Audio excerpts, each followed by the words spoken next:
May mga bagay sa ating buhay na hindi mo pwedeng pagsabayin. Napakarami sa ating ginagawa ito. Nanonood na ng TV, nakasindi pa ang cellphone, nanonood pa sa Facebook o YouTube. Hindi po ba?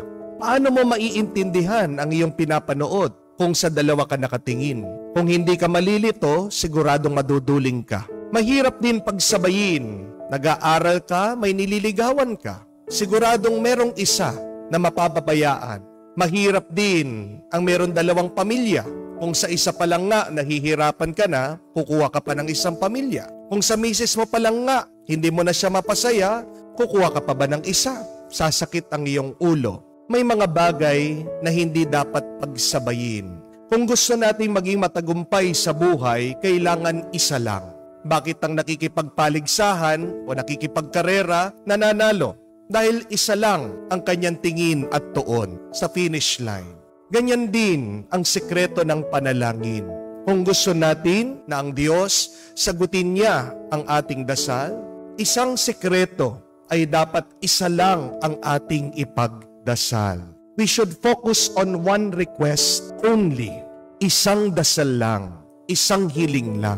At hindi po ba ganyan din ang ating narinig sa Ebanghelyo? Si Zacarias, si Elizabeth, isa lang ang kanilang hiniling sa Diyos. Ang magkaroon sila ng anak. Kahit na nagtagal po ang pagsagot ng Diyos, sumagot pa rin ang Diyos. Binigay pa rin ng Diyos ang kanilang hiling. Dahil isa lang ang kanilang palaging pinapanalangin.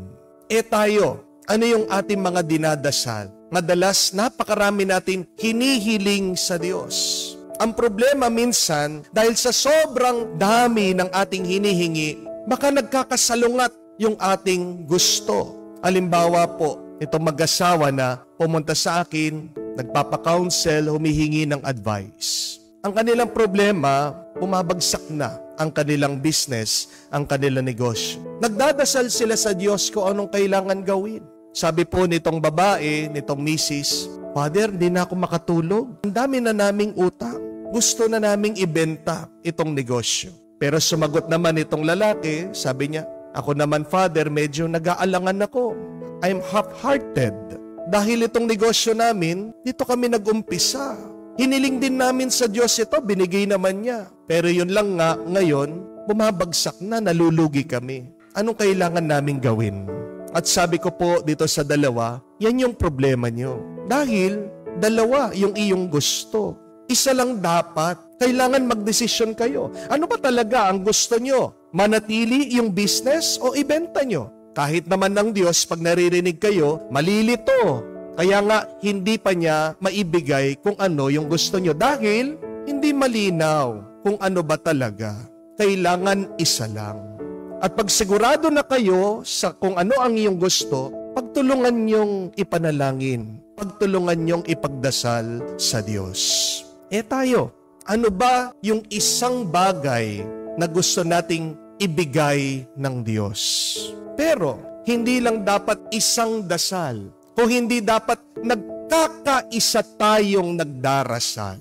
Hindi niyo po ba napansin na itong dalawang mag-asawa, si Zacarias at Elizabeth, magmula nung kabataan nila hanggang pagtanda nila, nagtulungan sa kanilang pagdarasal. Kaya naman binigay din ng Diyos yung kanilang hiling. They did not only have one request to the Lord. They requested it with one mind and one heart. They were one in prayer. Oo, mahalaga pag tayo po ay nagdarasal turo ng Diyos, na ikaw daw ay dapat mag-isa. Sabi ni Jesus, dapat ikulong mo ang iyong sarili sa kwarto at kausapin mo ang Ama na hindi nakikita. Pero hindi po ba mahalaga din na nagdarasal kasama ang iba? Kung hindi mahalaga ang nananalangin na may kasama, bakit naririnig natin sa Ebanghelyo ng ating Panginoon, pumupunta sa templo, kasama pa niya ang kanyang mga magulang, si Maria at si Jose. Bawat taon sila'y pumupunta sa templo, nagdarasal, nananalangin. At kahit na nung pagtanda ni Jesus at may panganib na sa kanyang buhay, hindi siya tumigil sa pananalangin kasama ng ibang tao. Private prayers are important, but so are community prayers. Yan yung dahilan bakit tayo ay bumabalik bawat linggo sa simbahan para magdasal ng sama-sama. At makapangyarihan ng dasal ng sama-sama. Hindi lang yung isa ang iyong inihiling, pero nagkakaisa tayo sa panalangin. Kamukha po nung minsan din, meron lumapit sa akin isang bata, sabi niya, Father, gusto ko pong magpari. Sige, sabi ko, tutulungan kita.